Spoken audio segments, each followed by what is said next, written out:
Naka Joel, eto na ha.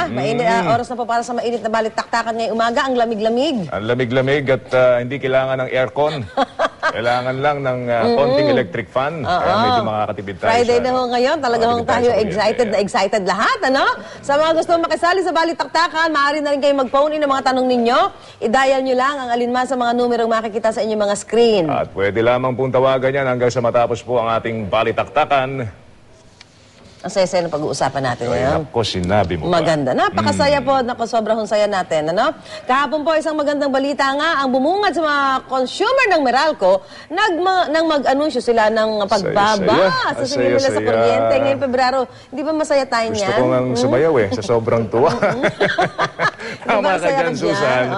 Pero mukhang may isa pang patakarang hindi patiyak kung ikakagalak po ng mga customer po na Meralco. Nagkaroon kasi, Susan, eto, mas gusto ko sumayaw dito, ng adjustment sa paniningil sa bill deposits. At tila nakadirekta raw ito dun mismo sa mga hindi makabayad ng bill sa kuryente. Ayan, kaya para linawin ang isyong iyan, eto na ha, makikipagbalitaktakan sa atin ngayong umaga si Ms. Dina Lamotan, ang Corporate Communications Manager ng Meralco. Good morning, Ms. Dina. Hi, Dins. Susan, Joel, at sa inyo pong lahat. Kita niyo naman, blue si Dina. Ibig sabihin, ganyang kaliwanag ang ating kalangitan para hindi gumamit lagi ng kuryente. No? Yes, maliwanag. Diba? Kasi 20 to 30% Liwanag ng buhay. Liwanag ng buhay. Yellow, blue and white. Ayan.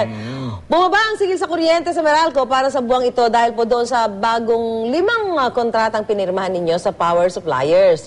Paliwanag naman, ano ba yun? Paano ba yun? Kasi natapos na yung aming kontrata sa National Power Corporation, so humanap kami ibang suppliers. At nakipag-haggle tayo, ika nga. At mabuti naman, napaunlakan kami. So on the average, siguro expecting natin for the year, mga 19 centavos. Pero tamo nga, ito pa lang January, itong February, actually, kasi na-bill kami for January, ngayon pa lang namin sisingilin.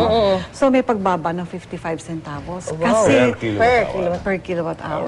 Kasi malaki ang kababaan nila ng singil sa amin ngayon. Dapat pala laging ganun. So, mapasa lang naman natin yun. So, diba? hindi na kayo kumukuha ng kuryente ngayon sa Napacor? Hindi na. Dapat pala. So, yung mga bago naming power suppliers at saka yung dati independent power producers kung sa kami may kontrata, and then WESM sa kakulangan. At ngayon, since 6% lang, maski na malaki ang presyo nila, mataas ang presyo, kung ihahambing natin, mas mura ang aming sisigil. Dapat pala laging bago yung supplier, no? Well, mabuti nga na meron tayong magandang nakuha ang supplier. Except pag summer months, yun ang sinasabi namin lagi. Talagang tumataas. Oo, talagang tumataas. Because of the demand. Because of the demand. Hindi kaya dahil yung pagbaba din, dahil nga hindi naman tayo masyadong gumamit ng mga aircon at mga electric fan. December, January, dahil malamig. Oo, yes. Pwedeng yun. Oo, well, isa sa factors din yun, nakakababa sa ating konsumo. So, yun ho lagi nating babantayan ang ating paggamit. Meron po tayong mga energy saving tips doon po sa aming Meralco website, yung www.meralco.com.ph, energy saving tips at Meralco appliance calculator. Dapat yun yung may mga appliances na nakakatipid sa kuryente. Alam mo, naniniwala ako doon. Meron Diba? Diba, remember I called you nung tinawagan ko si Dina. Yung mga Sabi ko, ano ba yung may mga appliances ba talaga na medyo mas matipid gumamit sa kuryente? And then, syempre sinunod ko, aba, totoo naman. Kasi mas mahal yun, ha? Medyo mas mahal. Pero ba, mas mataas halimbawa ng 2,000, pero habang long term naman yung baba sa singil ng kuryente mo, mababawi mo rin. Kasi di ba ginamit mo sa induction cooker, tapos inverter, doon siya nakita ang pagtitipid talaga. Makabili nga. Makabili? Induction stove. Ayan. Induction stove. Yes. So, kasi yung mismong oven, medyo mahal eh. Pero yung mga induction cooker na yung mga single burner, yan, mura lang. Si Joel, may induction na, merong gas range, merong electric, lahat. Kaya pala, tapos umaangal. Sabi na bayaran. Umaangal lahat ng klase na appliances nasa iyo. Mahilig kasi ako magluto. Kaya kung yan, bago yan, induction cooker. Saka yung mga inverter, ako baka sabihin nagpo-promote tayo. Ito sa puntong ito, hingin natin ang panig ng mga consumer. Ayan, kaugnay po ng ating pinag-uusapan doon sa bill deposit. Makakausap natin sa linya ng telepono si Ginoong Pete Ilagan. Siya ang presidente ng National Association of Electricity Consumers for Reforms Incorporated o NASECOR. Good morning, sir. Hi, Pete. Pete. Good morning, Sam. Good morning, Joel. At sa lahat ng ating mga nanonood. Pero bago natin Yun. batuhan siguro ng tanong si Pete, pa-explain muna natin kay Dina. Ano ba Yung bill itong deposit. bill deposit update na ito? Yes, yung bill deposit update, no, yun ay sa ibang mga hindi po na hingian before, yun pong hindi po nakakabayad on time, no? At yun po nag-increase ng load, no? At dahil yung kanilang bill deposit noon, o yung konsumo pala, no? Kasi ang bill deposit nila maaaring mababa at that time. Ngayon, for the past 12 months, bago yung anibersaryo nila, no, mahigit 10% ang difference na. So, papupunaan namin. Pero sinasabi nga po namin, doon sa mga hindi po kumbaga, no, like yung katumbas lang ang kanilang konsumo for the past 12 months, ang kanilang bill deposit, walang sisingilin. Kung may excess ka, ibabalik pa sa'yo, plus interest. Ngayon, kung insufficient naman, pero yung interest mo, sapat na para mapunuan yung kakulangan sa bill deposit, walang sisingilin. Kaya sabi nga namin, only a little over 500,000 customers ang maapektuhan nito. Ilan ba customers ninyo? 5 million, 5.1 na. So, no? 10% lang. Oo, yes. At mga 10%. Kasi nga, yun nga po, yun lamang sa iba na hindi nga wala sila. At tapos nakatanggap na sila ng disconnection notice for 3 times or more.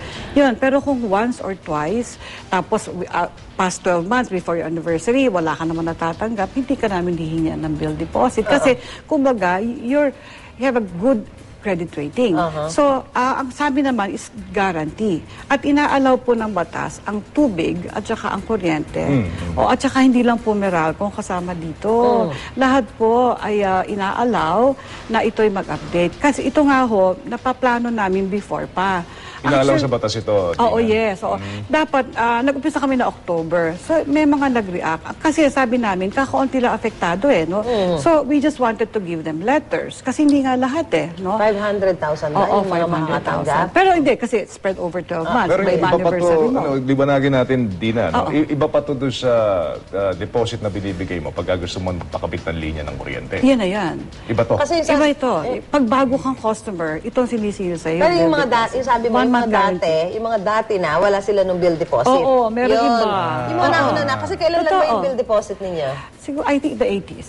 Oo. Kamukha na isang kausap ko the other day. Sabi niya, 1977 ako. So, wala siya. Sabi ko, chinek ko, ay, wala ko kayo. Oo, so pwede Sabi- siyang magkaroon ng bill deposit ngayon. Hindi na kailangan. Alam mo Dahil? kung bakit? Kasi she doesn't pay after the due date.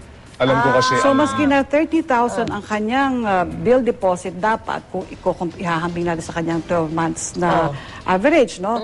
Hindi namin siya hingian ng bill deposit. Kasi nagbabayad siya on or before the due date. ayun. So pagka ikaw ay napatawan na ng bill ng deposit before na magpakabit ka, hindi ka nasisingilin dito. Kung Tama ba yan? sapat na. Kung sapat na yun. Kung sapat na. Kasi laging pagbabasihan every anniversary date mo. Ano ba konsumo for the past 12 12 months. Laging So, 12 months. kung sapat lang, siguro sumobra na ng 10%, hindi ka namin sisingilin. Pag sumobra ka lang sa 10%, nakakulangan. Kasi ano That's the only time. Pero, kung nagbabayad ka on or before the due date, wag ho kayong dapat mag-alala. This is based on experience, no? Dahil usually, pag mag-a-apply ka ng linya ng kuryente, no? Tatanungin, ilan ho ba ang aircon ninyo? Ilan ho ba ang... Yes. Electric fan ninyo. Ilan ho ang ref ninyo? Ilan ang ref ninyo? Ang Di ba? TV, Usually. oo. Tapos dyan tatansyahin na Meralco kung Yes. magkano yung sisingilin sa yung Yes. deposito, di ba? Tama? Yes, tama Oo. yan. So pagka natansya na tama naman yung konsumo mo, hindi ka nasisingilin. Oo, hindi na. Hindi na. nasisingilin. Sa anniversary mo, Oh, hindi yun, ka yun, nasisingilin. sa Kasi laging pag-aaralan, ano ba ang konsumo for the past 12 months. So kung tugma lang at sumobra lang ng 10%, wala na. Wala na sisingilin sa'yo. Tapos yung interest nun, ibabawas pa dun sa iyong bill pagdating na anniversary. Ayun. Kasi ako medyo, kinakabahan ako dyan dahil madalas ako makakuha Kaya mo naman. Madalas ako makakuha ng disconnection Ikaw notice lang ba? kasi- Ako nga lagi. Pero Joel, ganito, kung nag-apply ka naman doon na iyong appliances, no, mas madami kaysa sa ginagamit mo, malamang baka di ka pa masingil. Baka meron pa ibawas sa'yo kasi may sobra na, may Yes. interest. Hindi, patungan mo na kasi patungan ganun si lang. Joel. Maraming pambayad. Ako yan na eh. naman. Teka lang. lagay ko Ito, na. ano ba ito, Dina? Ito Ito hawak yung mo na kaninang to. nabanggit natin kasi nga ito no ang laki ng pinagbaba ng singil sa amin no imagine. Ito ba yung dahil mabababa singil natin ngayong February? Itong December 551 no tapos ito isa aming power sales agreement no. Nung December ito po 551 ang rate. Pero sa bago po namin, ito ho, 4 pesos and 41. So, bumaba. Malaki din ang kanilang binaba. Yung iba naman, medyo nagtaas, pero, kumbaga, nabaliwala. Na-cover nito eh. Siguro, Joel, kunin Tanong natin nga si ang panig si Pete. Oh, Pete, doon sa ayan, Bill medyo Deposit napaliwanag update, na ni Dina eh. Ano ba ang nang nasa core dito, Pete? Hi, good morning. Good morning. Yung bill deposit, ang pag-uusapan dapat natin dyan, yung karapatan ng Meralco, karapatan ng distribution utilities, at saka karapatan ng consumers, at obligasyon ng utility, at saka obligasyon ng customer, at saka ang violation. May karapatan ng Meralco na maningil ng deposit sapagkat pinagkalooban sila ng karapatan na yan. At may obligasyon ang consumer na magbayad ng deposito kung gusto niyang makabitan ng metro kapag mayroong supply ng kuryente. Okay, ganun din, pinagkalooban din ng obligasyon ng Meralco na magbayad ng deposito. Na yung huli, simula noong 1995, ginawa itong 10%. At according sa Magna Carta, dapat taon-taon ay ikinikredit na yung interest. At dapat makita natin ito year-end, kung ang anibersaryo mo ay Pebrero, dapat sa Enero next year makikita mo yung interest mo sa yung bill. Okay? Pag ito ay hindi sinunod ng utility, ang tawag dito violation. Okay. At ikalawa, yun ang unang tanong natin. Ito ba nagawa ng Meralco simula nung siningil tayo ng bill deposit? Yung interest ba nito na 10%, nakikita natin at the end of our anniversary year, nakikita ba natin yung 10% na dapat lumabas ay pagbaba ng presyo ng ating babayaran, ng ating bill. Ikalawa, yung pagtataas ng deposito, bago nga pag-usapan ito, dahil nakita natin na hindi naman inimplement ng Meralco, yung pagbibigay ng interest as discount, dapat, bago pinag-usapan yung pagtataas, nagkaroon muna ng accounting. Kung magkano na yung accumulated interest na dapat idagdag sa principal, nang sa ganun, maisangguni muna nila sa ERC at malaman kung warranted nga ba yung pagtataas. Kasi pinag-usapan natin, hindi 10 taon lamang yung bill deposit eh. Merong mga customers na more than 10 years na yung kanilang bill deposit. So, wag mo nang i-accumulate, wag mo nang gawing compounded interest. Kung may 10% perme na idadagdag dun sa principal in 10 years, naka 100% na yan, nagdoble na. Hindi pa yan compounded, straight method pa lamang yan. Kaya sinasabi natin na habang nirerespeto nating may karapatan ng utility, ang Meralco, na magdagdag ng paniningil sa deposito, dapat ay isumitin muna nila sa ERC kung magkano yung depositon ay yung interest na na-accumulate doon sa bill deposit, nang sa ganun malaman ng ERC kung magkano yung karampatan na pagtataas na pangangailangan ng Meralco o baka naman hindi na kailangan magtaas. Kapagkat hindi pwedeng magdagdag o magbawas ang Meralco ng sisingilin sa consumers nang walang kaalam-alam o hindi dinesisyonan muna ng ERC yung halaga. Okay. Yun ang sinasabi natin. Karapatan ng Meralco na maningil kung nararapat. Pero may obligasyon din silang ipatupad yung kanilang obligasyon na pag-credit noong interest ng deposito at the end ng isang anniversary year. Alright, Pete, sige, tanongin natin si Dina ngayon. So you're going to do this without the approval of the ERC? Hindi pwede yun. Hindi ba pwede Always lagi nagdadaan sa Energy Regulatory Commission. So ito'y inaprubahan na ng Yes. Energy oo. Regulatory Oo. Commission? Kasi dati no, ang ginagawa ng Meralco, oras na ipa-terminate mo ang service mo, o kaya naputulan ka dahil hindi ka nakabayad, alam mo, yung bill deposit mo plus corresponding interest earned over the years, ibabawa sa utang mo. No? So yung iba nakatanggap pa. No? Pero alam ba ng consumer, alam ba nung consumer kung magkano interest? na earn na May interest computation yan. Kasi yung sinasite kanina sa atin, 10%. Pero, nagbabagong interest rates, no? Okay. So, up to 1995 yata, I think 10%. Or basta merong time na 6%, may 10, naging 0.5. Ngayon, for the year, 0.375. So, lahat po ng interest na i-compute. So, it's about per year, no? So, nangyayari po dyan, oras na ganun nga, no, mag-terminate tayo o yung ating deposito ibabawas sa ating kautangan, yun nangyayari po, lahat po yun doon. Ngayon, ang sinasabi nga natin, hindi naman po lahat maaapektuhan, no? Kasi nga, yung iba nagbabayad on or before, maski na wala kang bill deposit, kung yung nagbabayad on or before, we will not ask you. Ang kinakabahan kasi dito, yung mga may makakatanggap ng bill deposit. Garantiya lang yan for 1 month's consumption at saka kakaunti lang po. Oo, teka lang, Dina, may makakausap tayong caller at may tanong itong si Maria Tiaco ng Makati. Maria, good morning. Good morning. Tuloy po. Miss Lumotan. Opo, sige po. Good morning po. Good morning. Kasi ang itatanong ko lang po, bakit yung mga refund hindi pa bawasin sa every month na bill? Ang dami pang hinihinging papeles. Refund, yung refund daw niya. Ano Bakit kaya hindi pa refund? bawasin? Anong refund daw yun, Aling Maria, yung sinasabi niyo? Oo, anong refund?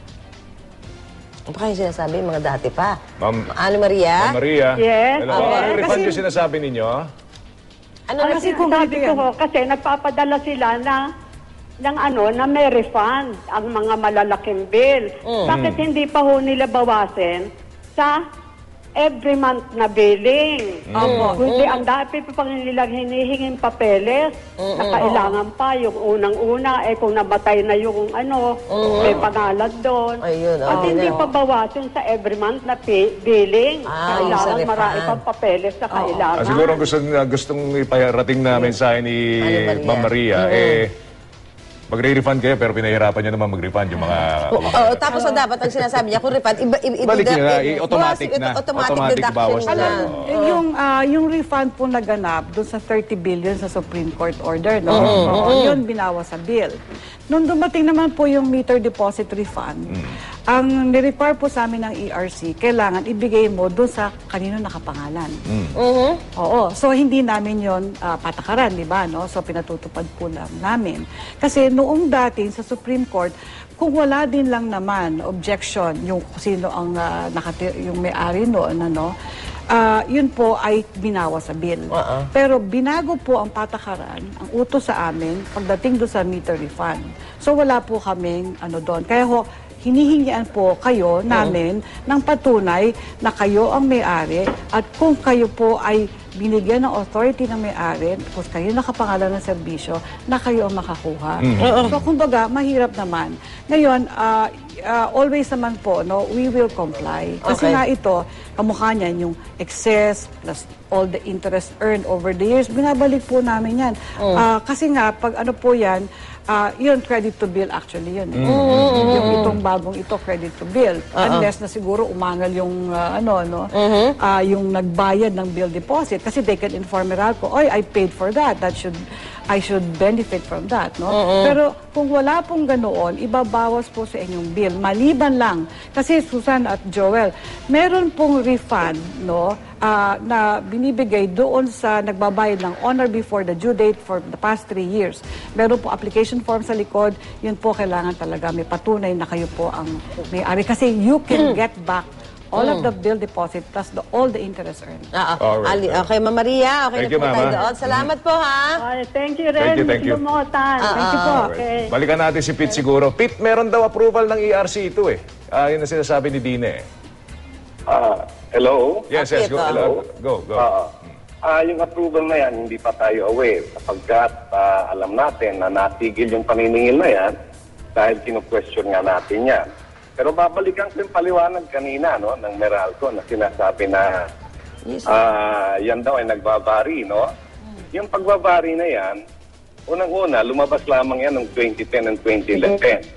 Yung ating bill deposit na yan, napakatagal na yan. At yan ay na-stick talaga sa 10%. Ngayon, kung sinasabi lang unang-una na yan ay bumaba, ang ating sinasabi, sa Magna Carta, dapat taon-taon yan sinusoli sa atin. Kaya dapat ang naiiwan sa kanila lamang ay yung principal na deposito. Yung interest niyan dapat dapat taon-taon nakikredit sa atin. Hindi yan nakikredit sa atin, yan ay naiwan sa kanila.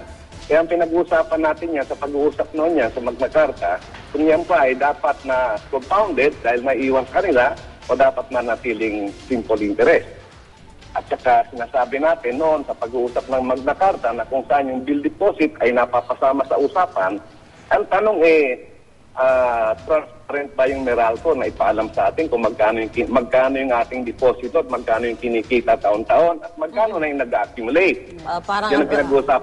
kailangan parang transparent, ganyan, Pete. Yes, Antayin At natin ang yung years. sinasabi nila, mabago na, hindi na 10% sapagkat doon sa Magna Carta ay pwedeng 10% ayon doon sa decision ng Energy Regulatory Commission nang unang mag-apply ang Meralco under the unbundling of rates na kung saan binigyan ng pinakamababang interest yung pamumuhunang bumula sa consumers na tinatawag na customer deposit. Pinakamababa yan dahil apat ang uri ng pamumuhunan ng Meralco. Yung common stock binigyan ng 17%, yung preferred stock binigyan ng 10.8%, at yung loans ay binigyan ng 11%. 10% lamang ang customer deposit na pinakamababa.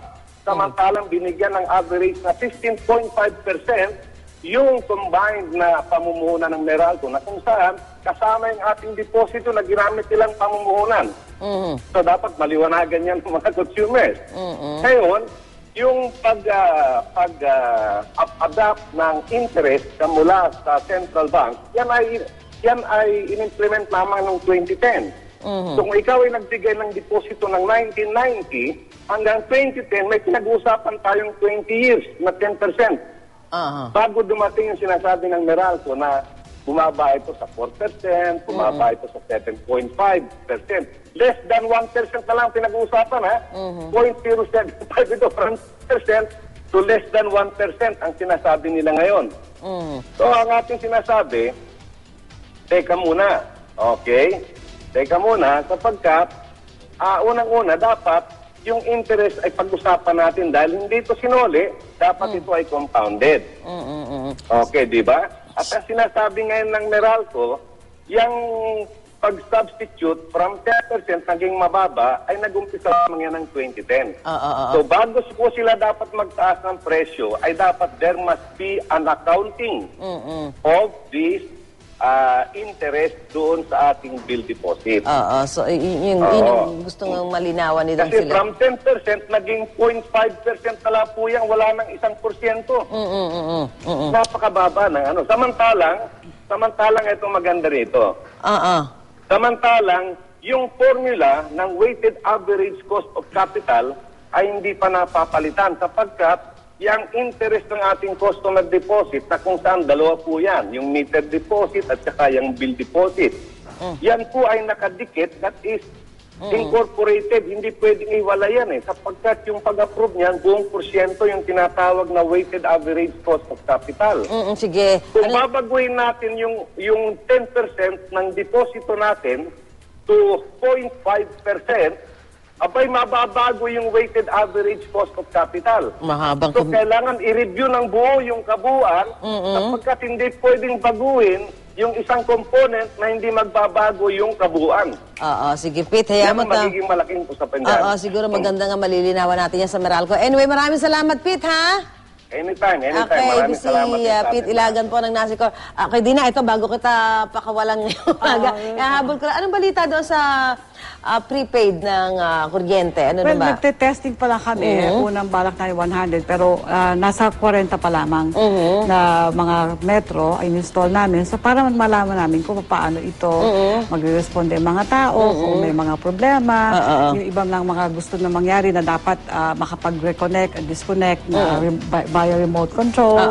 Tapos kung paano pag-credit ng yung nilalagay. At yung dapat may alarma siya bago maubos yung kanyang load para may sapat na oras ang customer para makapag-load So, siya. pero ngayon meron na kayo mga parang mga testing Testing lang, yes. 40 pa lamang. 40. At, 40. 40. 40 lang talaga. Nakabahay? Oo. Okay, saan yan? Sa may Angono Rizal. Angono Oo. Rizal, At oh. magdadagdag kami sometime June, no, ng ilan pa, para mas magandang sampling, no? Mga sampling. Bago kami gagawa sa commercial towards the end of the year, no? Okay, So, kailangan malaman muna namin. Para balikan ko lang, no? So, yung sinasabi kanina, actually, it's for the Energy Regulatory Commission. May mga hearings po lagi nagaganap. Kung ano po maging decision, always naman Meralco naman I'm sure, to comply. siguro na-raise na rin naman nila yan, nila Pete sa so, ERC. sabi na nabanggit niya. May mga napadala na ba ng bill deposit? Oh, yes. Meron Kasi na. nag-umpisa kami na October. Okay. Pero sinasabi nga po namin, a little over 10% lang po apektado dito. If you're paying on or before the due date, wala po kayong dapat ipangamba. Kung medyo may question kayo, itawag sa Meralco para mas malinawan. Yes. Oo, tama. Okay, maraming salamat. Si Miss Dina Lumotan po ng Meralco.